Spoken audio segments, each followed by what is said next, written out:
सत श्री अकाल, you all are watching Punjab Kesari Navodaya Times. मैं हूं आपके साथ नमिता सचदेव और today we have with us one actor of the industry जिन्होंने हमेशा अपने परफॉर्मेंस से, अपने क्राफ्ट से, अपने स्किल्स से हमें इम्प्रेस ही किया है, बी इट फिल्म्स, टेलीविजन और अभी ओटीटी भी। Yes, I'm talking about Mr. Vivek Madan, who is with us right now. Vivek, welcome to Punjab Kesari Navodaya times. कैसे हैं आप? Thank you so much Namita, बहुत बहुत शुक्रिया आपका।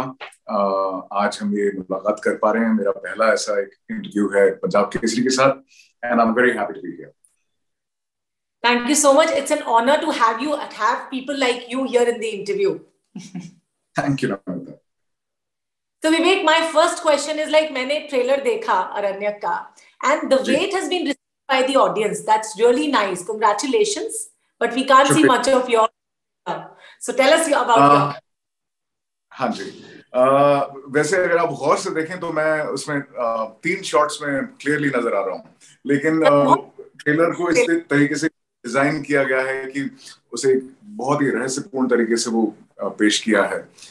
जब आप चूंकि हमने ये सीन शूट किए हैं तो हम जानते हैं कि हम कहाँ नजर आ रहे हैं, लेकिन यस, ये बहुत बड़ा प्रोजेक्ट है। ये हमारी खुशकिस्मती है कि रवीना के साथ हमें मौका मिला है। I am opposite her and Netflix पे है, ग्लोबल रिलीज है, सेम डे पे पूरे वर्ल्ड में इसे दिखाया जाएगा। लॉन्च इसका बहुत बड़े पैमाने पे हो रहा है और ये एकदम सौभाग्य की बात है क्योंकि ये डेवलपमेंट बहुत अचानक से हुआ और आप सब जानते हैं कि कोविड के टाइम पे हर एक की इंडस्ट्री में कहीं ना कहीं असर पड़ा है चीजों का, और हमारी इंडस्ट्री पे तो आई थिंक अच्छी बात यह है कि सब लोगों ने बहुत ही इंटरेस्टिंग तरीके से अडेप्ट किया। जैसे माहौल चेंज हुआ टेक्नोलॉजी के सहारे, सभी लोगों ने कहीं ना कहीं अपने नए रास्ते बना लिए। तो हमारे ऑडिशंस जो हुए थे इसके लिए वो जूम के द्वारा हुए थे और मुकेश छाबड़ा जो बहुत ही विख्यात कास्टिंग डायरेक्टर हैं, उनके असिस्टेंट्स ने हमें अप्रोच किया था और बिल्कुल नपी तुली जानकारी दी गई थी। कुछ हमें ज्यादा बताया नहीं गया था कि प्रोजेक्ट क्या है, और ऑडिशंस के प्रोसेस के बाद हमें अचानक से सीधे डायरेक्टर साहब के साथ वीडियो नरेशन करने का अवसर मिला। तो मुझे कहीं ना कहीं ऐसा अनुमान हुआ कि बात कुछ पुख्ता लग रही है। तब भी मुझे बिल्कुल जानकारी नहीं थी कि ये अरण्य के प्रोटैगनिस्ट रवीना है और विनय वैकुल जी हमारे निर्देशक हैं। और हाँ जी, विनय सर से बात करते समय बहुत ही दबे लफ्जों में उन्होंने कैजुअली इसका जिक्र किया, तो मैंने उन्हें रोका। मैंने कहा सर क्या मैंने सही सुना? मैंने कहा आप किसकी बात कर रहे हैं? तो बोलते रवीना हैं, आप उनके हस्बैंड का रोल प्ले कर रहे हैं। एंड मैं इतना स्तब्ध हो गया था because I had no idea कि रवीना के ऑपोजिट ये पार्ट है। और so that's how it happened. Very nice. मैंने यही अगला मेरा सवाल था कि मैंने सुना है कि you were stunned while like listening to कि रवीना के ऑपोजिट आपका किरदार है, but then जिस तरह से एक थ्रिलर है और शूटिंग इसकी हिल स्टेशंस पर भी हुई है, आई थिंक, है ना? हाँ जी, इसकी शूट हुई थी डलहौजी में प्राइमरीली और मनाली में, और मनाली के आसपास। तो अक्टूबर नवंबर के महीने में, इनफैक्ट दिसंबर तक इन्होंने शूट किया है और पहाड़ी इलाकों में हमने इसका बहुत ही मुश्किल हालात में इस शूट को अंजाम दिया है। एंड साथ के साथ सख्त कोविड के प्रोटोकॉल्स भी इम्प्लीमेंट करने थे और बहुत सी चीज़ों का ख्याल रखा गया। थैंकफुली हमारे प्रोडक्शन रॉय कपूर प्रोडक्शंस हैं जो आई थिंक बिल्कुल हॉलीवुड स्तर के लेवल पे काम करते हैं और बहुत बारीकी से हर एक पहलू को उन्होंने इतने बखूबी प्रोडक्शन को संभाला था और उन्हीं के फैसिलिटेशंस में हमने इतने स्मूथली इस काम को हम कर पाए बिकॉज हमको सपोर्ट बहुत मिला था रॉय कपूर प्रोडक्शंस की तरफ से। बहुत सिस्टमैटिक तरीके से शूट को किया गया है। एंड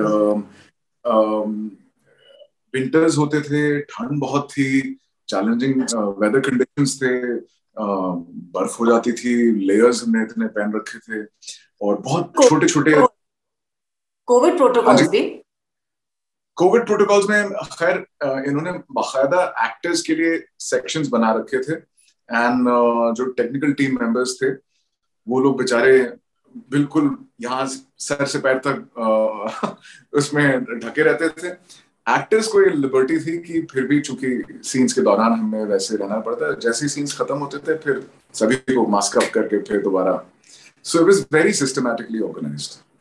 अच्छा, मैं नहीं जानती कि आपकी कैरेक्टर का लेंथ क्या होगा in Aranyak, but I have to ask you कि जनरली जब आप अपने रोल हो तो कैरेक्टर लेंथ कितना मायने रखता है? देखिए, मेरी ये मान्यता है, there are no small parts. मैं जनरली इस धारणा में बिलीव करता हूँ, बिकॉज ऐसा कोई जरूरी नहीं है कि आपका पार्ट बहुत लंबा हो तो वो ज्यादा गहरा छाप छोड़ पाएगा, या आपकी अदाकारी पर निर्भर करता है। आपको जो दिया गया है आप उसे कितना बखूबी निभाते हैं। The length of the part is not really a deciding factor for me. बहुत से और पहलू होते हैं, जैसे कि स्क्रिप्ट नंबर 1, डायरेक्टर्स जो हमारे इसमें इन्वॉल्व होते हैं, कोर्स इट्स नेटफ्लिक्स प्रोजेक्ट, तो ये हमारे लिए बहुत ही प्रेस्टिजियस एक इन्वॉल्वमेंट है। और जो मुझे इसमें किरदार दिया गया है, इनफैक्ट स्पेशल ऑप्स में, आप अगर आपने स्पेशल ऑप्स 1.5 देखी मैंने देखी, यस मैं 1.5 सीन्स, लेकिन उसका एक बिल्डअप था, एक उन्होंने उसको एक माउंटिंग दी थी, एक लूमिंग प्रेजेंस थी इसकी, और आखिर में सरप्राइज रिवील होता है, फेस ऑफ विद के साहब। तो ये मेरे लिए खुशकिस्मती है कि इतने बड़े शो में, और जिस किस्म का उन्होंने किरदार लिखा था, वो एक बहुत ही मिस्टीरियस, एक शैडोई प्रेजेंस है। तो इसमें भी इनफैक्ट फिर दोबारा एक ऐसा ग्रे कैरेक्टर है, ज्यादा हम रिवील नहीं कर पाएंगे फिलहाल, लेकिन स्पेशल ऑप्स से कई ज्यादा, एंड अच्छा जी, स्पेशल ऑप्स से कई ज्यादा है और अच्छे सीन्स हैं, एंड मैं बहुत उत्सुक हूं कि आप लोग सब देखें इसे। और एक बहुत ही ड्रामेटिकली कॉन्ट्रास्टिंग पोर्ट्रेट है, जहां स्पेशल ऑप्स में एक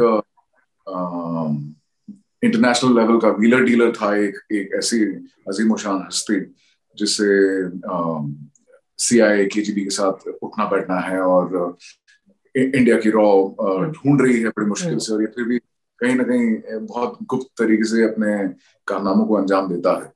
और ये बिल्कुल ही एकदम डायपोलर ऑपोजिट किरदार है, जहाँ पे एक छोटे शहर में बहुत ही लोअर मिडिल क्लास और गरीब और एकदम ही अनकेम्प्ड किस्म का एक कैरेक्टर है, जो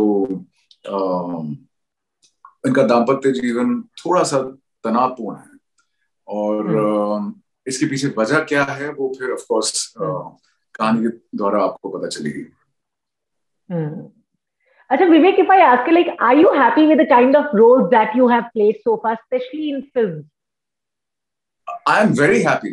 तलाश में इनफैक्ट आमिर साहब ने मुझे अपने सीनियर रैंकिंग ऑफिसर के लिए अप्रोच किया था, एंड मैं बिलीव ही नहीं कर पाया कि आमिर सर मुझे अपने सुपीरियर रैंकिंग ऑफिसर के लिए इन्होंने हैंडपिक किया है।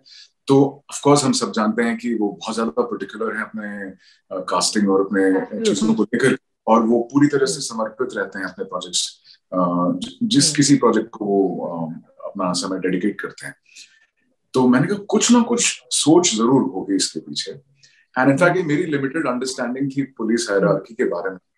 फिर हमें ऑफ कोर्स पता चला कि UPSC द्वारा जो आते हैं उन्हें हायर डेजिग्नेशन पे तैनात किया जाता है, और जरूरी नहीं है कि किसी को फील्ड इन्वेस्टिगेशन में अगर सपोज लंबा समय रहा हो तो वो हो सकता है कि आपसे उम्र कहीं ज्यादा हो, लेकिन आप यंग एज पे भी एक सीनियर रैंकिंग पोजीशन में आपको नियुक्त किया जा सकता है। और बिल्कुल इसी सोच के साथ, और बिल्कुल सही उनकी अप्रोच थी, and it was a share privilege to be playing the DCP, and अगर आपको याद हो आमिर सर उसमें इंस्पेक्टर के रोल में थे। सो छोटा रोल था लेकिन महत्वपूर्ण था। क्लाइमैक्स उन्हीं के इंटरेक्शन और कॉन्वर्जेशन के जरिए फिल्म का राज और भेद खुलता है ऑडियंस के आगे।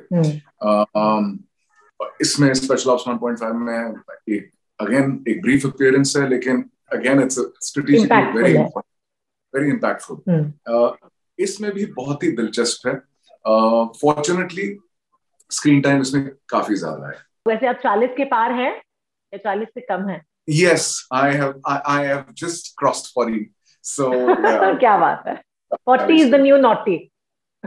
40 is I think life begins at 40. That will be the right way to put it. Yes, absolutely. I totally agree with you. अगर मैं आर्ट की बात करूं, age is just a number. है ना, किसी भी आर्ट फॉर्म की या किसी क्राफ्ट की, एक्टिंग की, what do you have to say? Absolutely. जैसे कि स्पेशल ऑप्स में इनफैक्ट जो मुझे किरदार दिया गया था, के साहब को डीएच करके उन्होंने बैक स्टोरी में दिखाया था, is much younger and I was supposed to look much elder to him. तो नेचुरली आज हमारे पास ऐसे मेकअप टूल्स हैं, टेक्नोलॉजी है जिससे आप ये ट्रांसफॉर्मेशन बखूबी ला सकते हैं। ऐसा नहीं कि पहले नहीं था, पहले शायद कुछ एक्टर्स उनकी थोड़ी अपनी सोच थी, थोड़ा एप्रीहेंसिव फील करते थे कि अगर मैं इस किस्म का किरदार करूंगा तो शायद मुझे इसी किस्म के रोल मिला करेंगे, तो मैं नहीं करना चाहता। लेकिन आज एक्टर्स थोड़े ब्रेव हैं and I think they want to experiment, because आप दिखा सकते हैं कि कम उम्र में भी आप इस किस्म का रोल भी कर सकते हैं एंड वो एक इम्पेडिमेंट नहीं है, आपको पूरी छूट है, आजादी है, sky is the limit. And अगर आप एक क्षमता है और आप अगर सक्षम हैं इसको करने में, तो फिर वो आपके लिए एक लिमिटिंग फैक्टर नहीं है। It's a very exciting phase for actors. Absolutely. अच्छा Vivek, we would love to know कि जब आपकी शुरुआत हुई थी इंडस्ट्री में, उन दिनों के बारे में आप क्या मिस करते हो सबसे ज्यादा? I actually started off very early when I was 19. So वही तो काफी पहले आपने शुरुआत की। मुझे हो गए हैं तकरीबन 24 साल इस पेशे में, और शुरुआत हमारी एडवर्टाइजिंग से हुई थी। एंड बड़ी दिलचस्प बात ये है कि पहली एड जो हमने की थी वो बजाज क्लासिक एसएल स्कूटर्स की थी, and in fact that was the last scooter that they made. Bajaj उसके बाद फिर मोटरसाइकिल्स बनाने लगे थे, और इस एड को डायरेक्ट किया था राकेश मेहरा सर ने, और जिन्होंने रंग दे बसंत भी बनाई, अक्स बनाई, और you know, so for me वो लॉन्च पैड ही इतना गजब का था कि वर्ल्ड कप में उसे दिखाया गया, एंड एक्सपोजर इतना बढ़िया मिला, क्रिकेट मैचेस के बीच में उसे दिखाया जाता था, और उसको बहुत एयरप्ले। क्रिकेट तो वैसे भी एक रिलीजन है हमारे देश में। हाँ, सो आई थिंक वो स्प्रिंगबोर्ड था मेरे लिए इस मैदान में उतरने के लिए। एक हम हर कोई चाहता है कि सुनहरा अवसर मिले, मेरे लिए एडवर्टाइजिंग में वो एक बहुत महत्वपूर्ण एक पड़ाव था, जहां से फिर चीजें और बेहतर होती चली गई। बिकॉज जी, एडवर्टाइजिंग में मेरा एक बहुत अच्छा लंबा सफर रहा है। इनफैक्ट आज भी मैं बहुत सारी एड्स करता हूँ, बट आपकी हमेशा एक इच्छा होती है कि एड से भी ज्यादा आप में वो एबिलिटी है कि आप आगे बढ़ करके, चाहे वो फिल्म्स हो, ओटीटी हो, टेलीविजन हो, हर एक अदाकार यही चाहता है कि वो अलग अपने पहलू, अपने अलग अलग रूप दिखा सके। So for me it was very exciting. थोड़ा वक्त लगता है, मैं फिर दोहरा रहा हूँ इस बात को, लेकिन it's been a very enriching journey. So auditions देते कई बार बहुत आपको मायूसी होती है कि आप में वो जज्बा भी है, आप में वो हुनर भी है, लेकिन फिर भी बहुत सी बार आपको वो नहीं मिलता है। लेकिन जैसे कि बच्चन साहब कहते हैं, मन का हो तो भी अच्छा, ना हो तो और अच्छा। इसको समझने में और इसको इम्प्लीमेंट करने में काफी समय लगा, बिकॉज ऑफ कोर्स उम्र के तकाजे के साथ फिर आप बहुत सी और चीजें सीखते हैं, एंड अब जाकर के इंटरेस्टिंग रोल्स मिलने शुरू हुए हैं। So slow and steady. Obviously slow and steady always wins the race, और वैसे भी ये सब चीजें समझने में 40 के पार होना जरूरी है।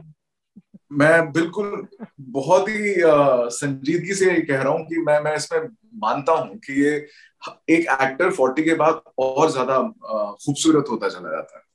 अच्छा, विवेक ने जब अपने आप को पहली बार जब स्क्रीन पे देखा था तो विवेक का क्या रिएक्शन था? किस प्रोजेक्ट में? अपने टीवी एड में। टीवी एड में ऑनेस्टली मैं पहले जब अपने कमर्शियल को याद करता हूँ तो मुझे सिर्फ अभी बड़ी बड़ी आंखें याद हैं। नहीं लग रही है, लेकिन टीवी पे आंखें कुछ ज्यादा ही बड़ी लग रही है। And so that is a vivid memory I have of my first appearance on screen. And एक अजीब सा डिस्कनेक्ट होता है जब आप, आजकल तो खैर फोन्स हैं, सेल्फी हैं, बहुत से लोग आदी हो चुके हैं अपने आप को देखने के लिए, रोजाना दिन में 25 बार अपने आप को देखते ही हैं। उस वक्त कैमरा फोन्स ये सब नहीं थे, नहीं होते थे, सो it was a little awkward. And बड़े स्क्रीन पर एयरपोर्ट पे जब हम जाते थे तो बड़े स्क्रीन पर भी चल रहा होता था, तो थोड़ा अटपटा लगता था अपने आप को ऑन स्क्रीन देखना। So yeah, धीरे-धीरे of course now with technology and बहुत सारी चीजें change हुई हैं, so we're kind of used to it now. But initially it was a little odd. अच्छा, what next after Special Ops and now Aranyak? More of OTT or film? दोनों. So there's an interesting lineup of projects. इसके बाद Endemol Shine के लिए एक बहुत ही दिलचस्प project है ब्रेकिंग नाम का, जो कि न्यूज, आप ही लोगों के न्यूज जर्नलिज्म के ऊपर एक हार्डकोर कटाक्ष। क्या बात है, अच्छा लगा सुन के। और हार्ड हिटिंग सब्जेक्ट है, और किस तरीके से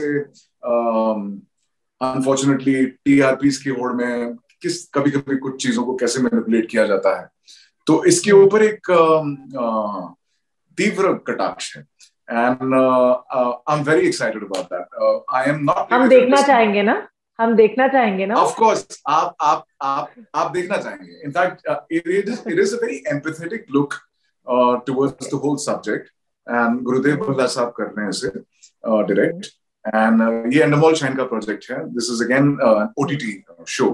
And उसके बाद फिर अजय देवगन सर के साथ Mayday है, which will release in April 22. Yeah. And I'm just on the verge of finalizing a very big project. It's a spy thriller with Reliance Entertainment, and that'll start somewhere in December. So अगले साल तक हाँ चीजें अच्छी लग रही हैं. Slow and steady graph. Of course, yes. And I wish 2022, 2021 end आपके लिए बहुत शानदार है. Thank you so much, Namita. बहुत लंबा सफर रहा है, बहुत सब्र रखा हमने, एंड बस यही चाहूंगा कि अच्छे काम के जरिए, भले छोटा काम हो, कम सीन्स हो, लेकिन एटलीस्ट उसमें वेरिएशन हो, किरदार को आपने उनके साथ इंसाफ किया हो, सबसे ज्यादा महत्वपूर्ण बात तो ये है।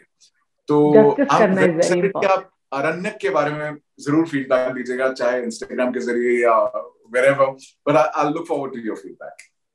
Definitely, yes. I'll definitely give you feedback on Insta also and on Facebook also, through social media. I'll get connected to you. The only social media that I use is Instagram. Insta? So, okay. हाँ जी, तो please ठीक है, तो मैं Insta पर दूंगी जरूर। हाँ जी। बिल्कुल। Thank you so much, Vivek. Thank you. It's been a pleasure. Thank you.